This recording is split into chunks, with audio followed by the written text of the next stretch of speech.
Inilah sosok Oni Hendro Adiaksono alias Kaji Edan yang disebut-sebut sebagai orang di balik kekayaan Juragan 99 Gilang Widya Pramana. Sosok Kaji Edan bahkan sempat mengisi trending topik di Twitter.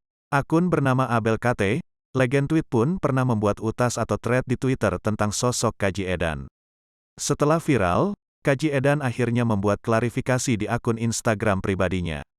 Sebenarnya yang disebutkan di medsos dan sebagainya, yang saya lagi viral, menurut saya itu fitnah karena saya gak kenal belas sama yang namanya Gilang, kata Kaji Edan dalam video yang diunggah akun Instagram @kajiedan, Senin, tanggal 14 Maret tahun 2022.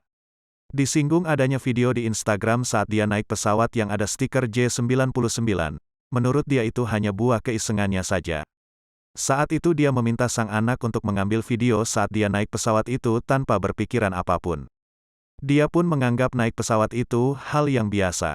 Itu iseng saja. Nanti kalau ayah naik, tolong divideoin di tulisan Juragan 99. Nanti ayah mau bikin konten, katanya. Menurutnya, yang disebut Juragan, siapapun itu pasti ada Juragan lagi di atasnya.